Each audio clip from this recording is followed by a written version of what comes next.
Boa noite, seja bem-vindo ao Negócio de Estrangeiros. Hoje falamos da internacionalização da economia portuguesa, um desafio para o país, uma saída para a crise.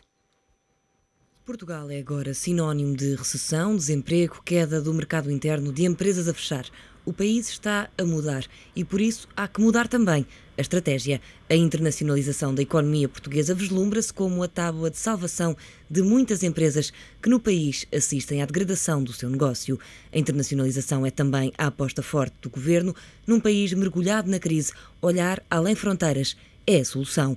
A Europa continua a ser o principal destino das exportações portuguesas, mas com o continente europeu em mau estado, diversificar os mercados é imperativo. A escolha natural incide sobre os países de expressão portuguesa. A proximidade ao Brasil e à Angola começa já a dar frutos, assim como a Moçambique e até ao pequeno mercado cabo-verdiano. Mas o governo não esquece outros países apetecíveis. A recente viagem de Paulo Portas à China mostra a importância daquele que é o maior exportador mundial. E também o primeiro-ministro esteve na Colômbia, país que conta com pouco mais de uma dezena de empresas portuguesas, número que promete aumentar. São mercados como estes que dão esperança à internacionalização da economia portuguesa a ajudar com os números das exportações. Para fora da União Europeia, as exportações dispararam mais de 30% em maio. O volume do que Portugal vende ao exterior foi o segundo maior de sempre. O valor de maio veio melhorar os resultados do trimestre. As exportações cresceram 6,5%, mas as perspectivas para todo o ano do Banco de Portugal são menos animadoras, 3,5%. Internacionalizar é, por isso, o desafio do momento, num país com a maioria do tecido empresarial composto por pequenas e médias empresas, com pouco acesso ao crédito e onde apenas 5,6% das empresas exportam. Debatemos então este tema com as presenças de Joaquim Neto Filipe, CEO da empresa Projeto Detalhe, uma empresa portuguesa que opera no Brasil, em Angola, Moçambique e Cabo Verde, Luís Magalhães, Head of Tax da KPMG e Paulo Nunes Almeida, vice-presidente da AEP, Associação Empresarial de Portugal. Boa noite aos três. Obrigada pela vossa presença aqui no Negócios Estrangeiros. Vou começar por si e perguntar-lhe se a internacionalização da economia portuguesa, na sua opinião, é uma estratégia coordenada. Se sabemos o que queremos, para onde queremos ir. Boa noite, muito obrigado pelo convite e pela oportunidade. Eu diria que, infelizmente, eu não acredito que seja uma estratégia concertada. Acredito que seja mais uma estratégia casuística em que quase que cada um irá por si, sem prejuízo, evidentemente, do trabalho notável que as associações empresariais têm feito nessa matéria, no sentido de tentar agregar valor e de, assim, se conseguir canalizar de uma maneira substantiva outro tipo de valências, mas eu diria que não há uma estratégia nacional de internacionalização. Faço-lhe a mesma pergunta, se acha que efetivamente não há uma estratégia ou se estamos a caminho de a ter. Agora, fala-se muito nestes mercados de presença, no fundo, no CPLP. Pergunto-lhe se esta é uma estratégia que apareceu agora ou é uma estratégia que vai para continuar. Eu falo um pouco pela AEP, que no fundo é aquilo que me responsabiliza e que no fundo, de alguma forma, temos uma estratégia que foi definida há uns anos. E a estratégia foi esta: havia uma grande dependência dos países da União Europeia no respeito às nossas exportações. Chegamos a atingir cerca de 80% das nossas exportações concentradas nos países da União Europeia, o que é normal, tem a ver com questões históricas. E o que nós definimos foi, tendo em conta o nosso papel, é que as empresas já não precisavam tanto de uma associação com as características da AEP para continuarem a investir nesses mercados, porque são mercados conhecidos, estamos na zona euro, hoje a informação circula bem neste tipo de mercados e, portanto, o empresário já não sente a mesma necessidade de apoio de uma associação para vender na Alemanha, ou para vender em França, ou para vender em Espanha, e, portanto, decidimos que a nossa estratégia tinha que passar fundamentalmente por apoiar a diversificação de mercados, em particular naqueles mercados onde a nossa cota de penetração era bastante baixa, onde a informação existente era bastante escassa e onde existem um conjunto de constrangimentos de natureza administrativa, alfandegária, que dificulta a exportação de bens transacionáveis. E, portanto, centramos-nos nesses mercados. Posso dar exemplos: na Rússia, no Médio Oriente, na América Latina, na China, na Índia, alguns países do Norte da África, situação que, entretanto, foi interrompida por algumas questões, enfim, de convulsões de natureza política, mas que poderá ser retomada a muito curto prazo. E, portanto, eu direi que em relação a isso nós efetivamente temos uma estratégia.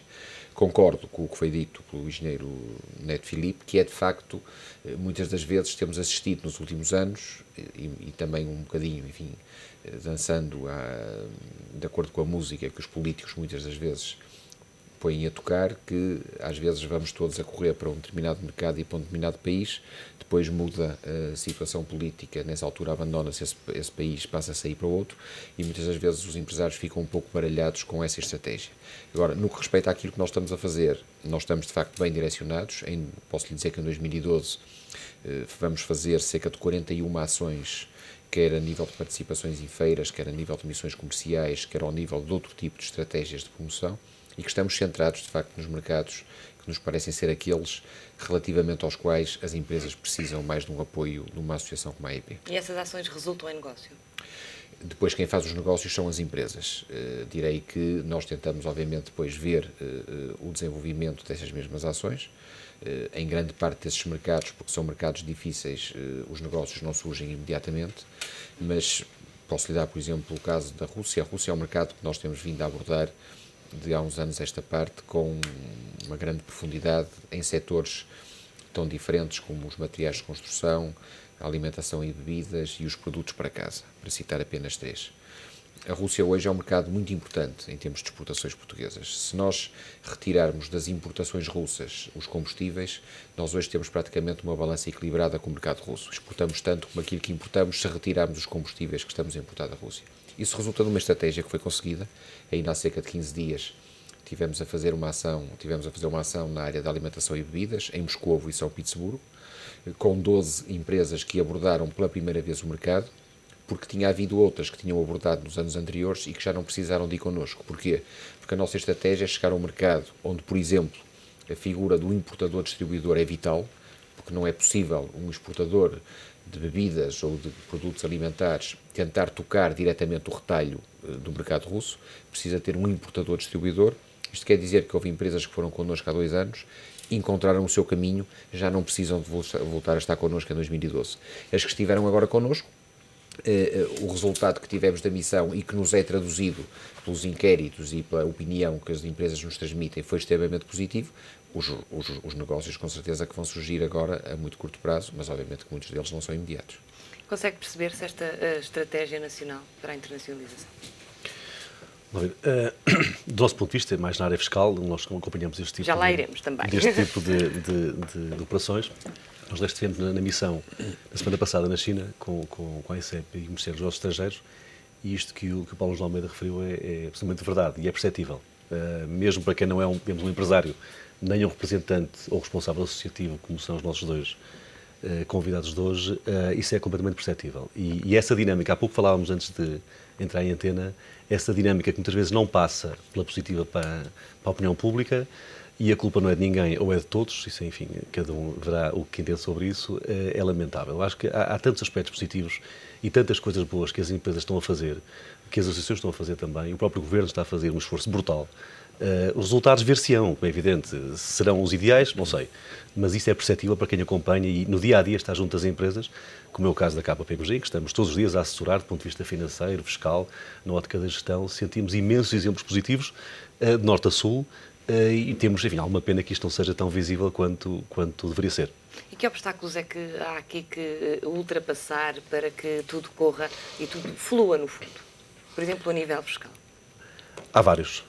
Há vários que têm sido, na medida do possível, combatidos por várias pessoas, várias entidades, enfim, desde logo por quem pode legislar. Embora nós defendamos, e as empresas gostam disso em particular, a maior estabilidade possível do ponto de vista fiscal. As empresas não gostam de instabilidade, não gostam das leis a mudar todos os anos no Orçamento de Estado, como infelizmente durante muito tempo aconteceu. Isto é, a previsibilidade é um ativo muito importante, em que você saiba o que é que vai acontecer no seu ano económico do ponto de vista fiscal. Isso é muito importante e perturba a vida das empresas. É também muito importante que essa focalização e essa concentração no negócio não seja perturbada para a atuação da máquina fiscal ou pelos tribunais que prorrogam indefinidamente as discussões sobre temas que perturbam os gestores e os empresários. Isso são fatores endógenos que Portugal tem que resolver. A estabilidade legislativa tem vindo a ser assegurada. Neste momento, por exemplo, no que respeita a benefícios fiscais, Em Portugal está determinado por via legal que um benefício não pode ser mudado senão ao fim de 5 anos, ou seja, você durante 5 anos sabe que aquilo que pode contar do ponto de vista legislativo, isso é positivo. Do ponto de vista da máquina fiscal, nós temos sentido uma brutal evolução. Portanto, têm sido feitos progressos, é isso? Claramente. Tem facilitado a vida às Claramente, empresas. isso acho que sim. Pergunto-lhe, já aqui antes de entrarmos no ar, perguntei-lhe quando é que tinha decidido e ter, no fundo, alargar a sua empresa para estes mercados, Brasil, Angola, Cabo Verde, Moçambique. Porquê é que decidiu assim? Porquê é que escolheu esses países? Bom, E porquê é que decidiu também ir para lá, para esses países? a primeira questão é porque é que decidimos dar o salto, porque é que decidimos sair de Portugal. Porque acreditámos que tínhamos um produto, um serviço, que era vendável, que apresentava vantagens competitivas. Depois, porque eu de formação, eu sou marinheiro. E, portanto, como diria o poeta, a água salgada corre nas veias. E, portanto, gosto muito do exterior e gosto muito de procurar alternativas e de procurar outras opções. Porquê? Qual é o clique? Em 2004 eu decidi fazer um MBA e decidi fazê-lo fora de Portugal. E tive a grata sensação de perceber que os portugueses eram iguais aos outros. Filo onde? Filo em Londres, numa turma em que eu era o único português. E percebi que, enfim, as dificuldades que eu tinha, os outros colegas também tinham, as oportunidades estavam ali, estavam disponíveis para toda a gente. E quando regressei a Portugal, disse: bom, está claramente na hora, porque temos capacidade, temos vontade, temos condições. Porquê estes países? Bom, numa fase inicial, Cabo Verde é o país mais africano da Europa, o país mais europeu da África. Portanto, era quase que a evolução natural. E tem mercado em Cabo Verde? Cabo Verde por si não tem mercado, mas é um bom hub, é um bom ponto focal para o continente e para a região. E tem uma capacidade muito grande de produzir quadros. Aliás, nós em Portugal temos muitos quadros cabo-verdianos e de muito boa qualidade a trabalhar connosco. Portanto, acabou por ser uma saída natural. Naturalmente também, passa a redundância, sendo um mercado pequeno, havia necessidade de procurar outras alternativas. A seguir aparece Angola, onde já estamos há cerca de 5 anos, depois aparece Moçambique, depois aparece Brasil. Isto, estamos a falar de empresas de direito local, ou seja, a Projeto de Talho está em Portugal, Angola, Brasil, Cabo Verde, com empresas de direito local. Mas o mundo não se esgota aí naturalmente, e há bocadinho também ainda contávamos em off, o Luís Magalhães perguntava, e a América Latina? Bom, ainda, como dizem os angolanos, é com certeza uma opção que estará também em cima da mesa, mas a partir daqui, por exemplo, estamos a fazer trabalhos na Costa do Marfim, nos Camarões, na Suazilândia, e em muitas outras regiões. Portanto, a vocação claramente é sair, embora haja a obrigação sempre de sair sim, mas garantir que se continua a trabalhar em Portugal. A nossa grande preocupação... Porquê é que tem que ter essa preocupação? Porquê é que faz questão de garantir isso?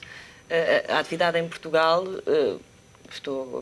vou-lhe fazer a pergunta, certamente não gerará tanto como a atividade nesses países. É verdade, mas para já eu tenho muito orgulho em ser português e quero que a Projeto Talho continue a ser uma empresa portuguesa. Aliás, na nossa visão, nós escrevemos que queremos ser uma empresa de referência em Portugal e no mundo, mas faço questão de acentuar Portugal. E depois, eu nasci aqui, os meus filhos nasceram, as minhas filhas, neste caso, nasceram aqui, e portanto quero continuar a viver aqui e quero continuar a ser português. Agora,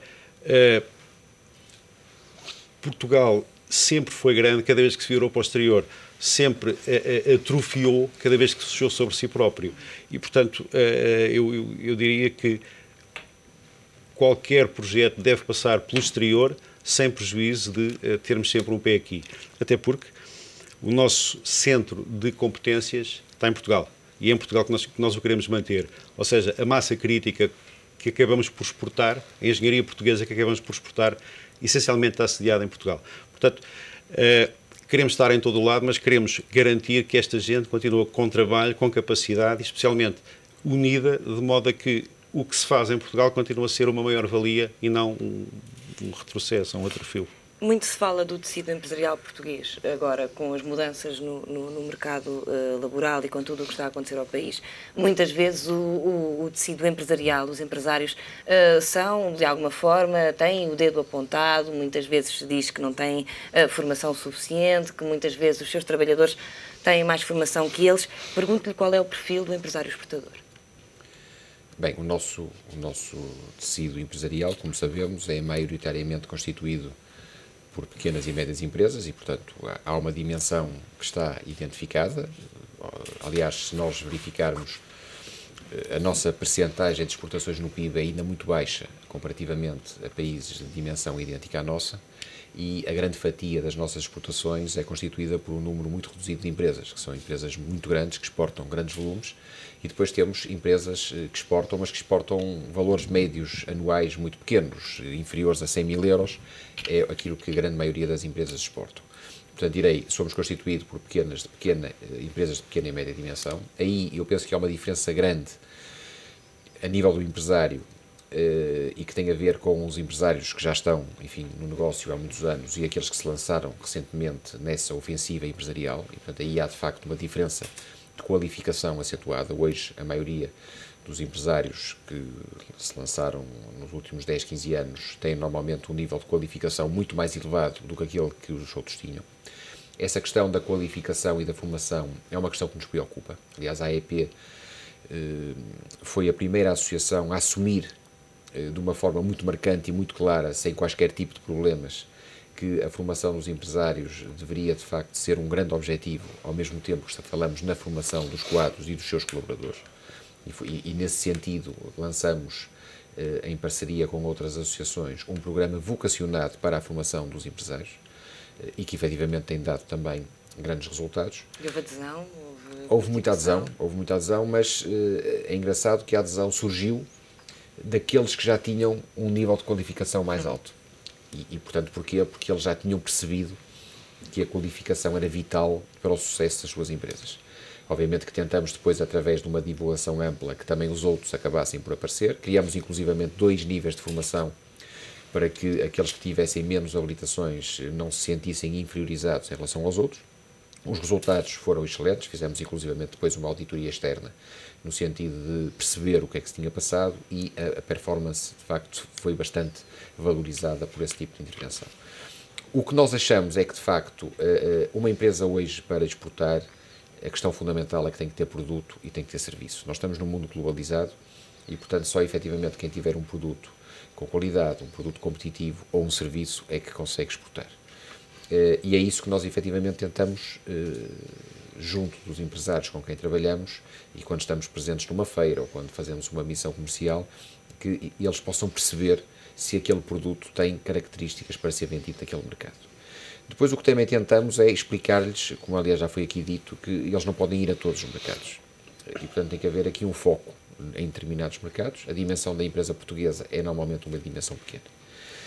O problema que está a surgir em cima disto tudo, e portanto em cima da qualificação, em cima do produto, em cima da imagem do produto, é aquele problema que nós estamos a sentir hoje, e que é aquilo que todos os empresários nos transmitem no dia-a-dia, que é de facto a questão financeira. Fruto de todos estes problemas que temos sentido à escala mundial, hoje o problema do financiamento da atividade é um problema marcante para a maioria das empresas. E porquê?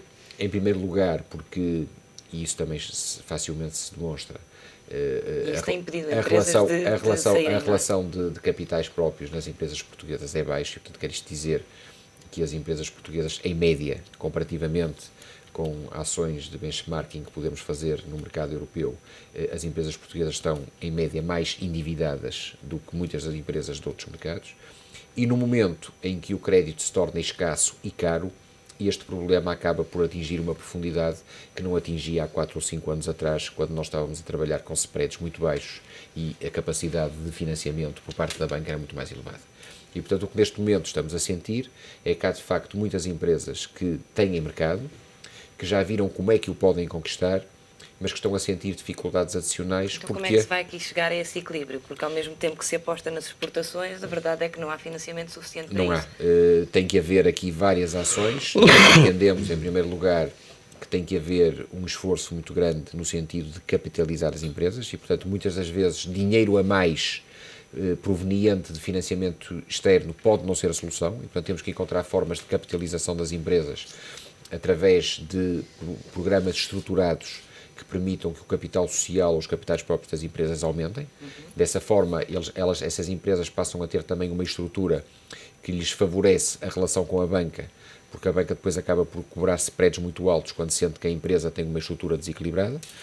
Outra solução que também apontamos é que as empresas tenham cada vez mais a desenvolver processos de cooperação e de concentração, no sentido também de ganhar dimensão, e depois criar, ao nível do financiamento alheio, condições mais favoráveis para o apoio à exportação, designadamente através do desconto de remessas de exportação, do pré-financiamento à exportação, com taxas mais baixas. Porque o que está a acontecer hoje é que o empresário português está-se a financiar, muitas das vezes, com taxas de juros de 7, 8 e 9% ao ano. Basta ver como é que as grandes empresas, o que é que as grandes empresas portuguesas neste momento estão a oferecer nos empréstimos obrigacionistas que estão a lançar.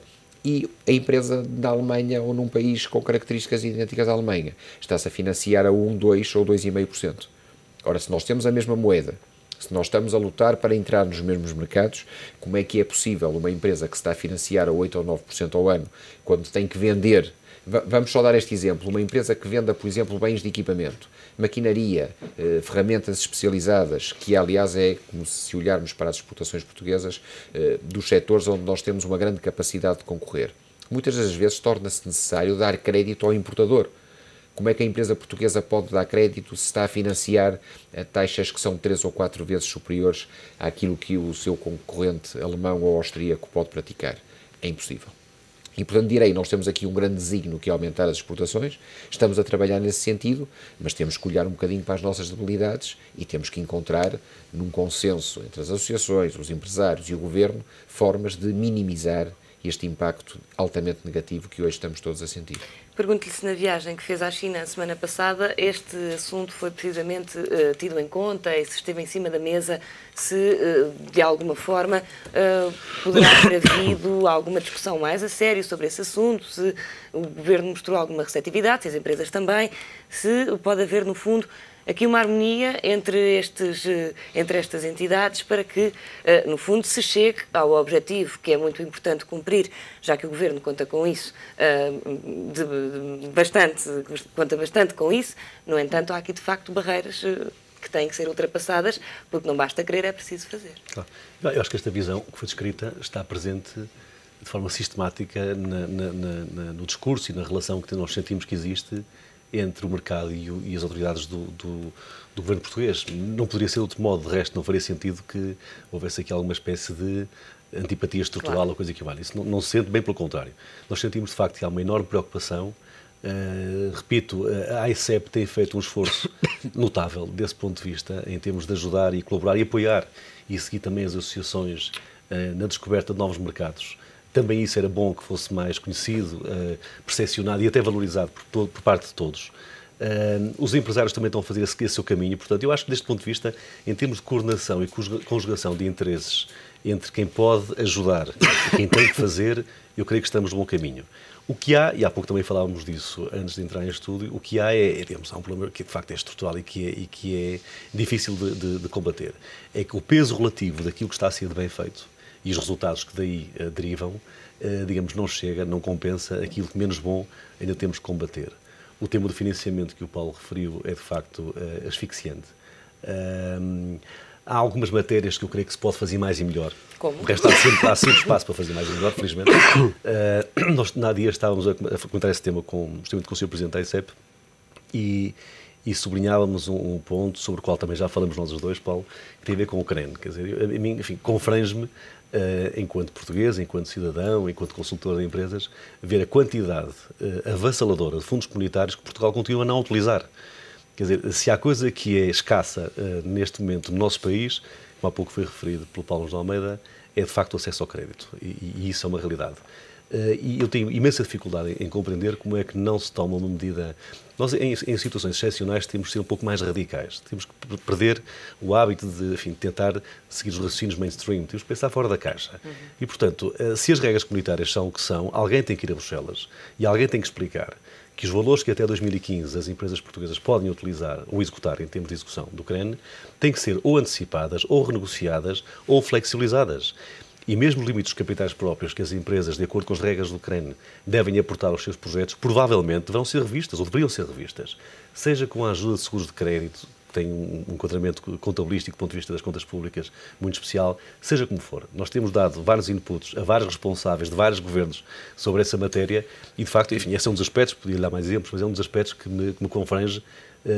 Ao mesmo tempo anima-me, porque, de facto, resolvendo esse problema, temos aqui mais uma boa notícia para dar. Muito obrigada. Vamos agora fazer uma curta pausa neste Negócios Estrangeiros. Voltamos já a seguir. Até já.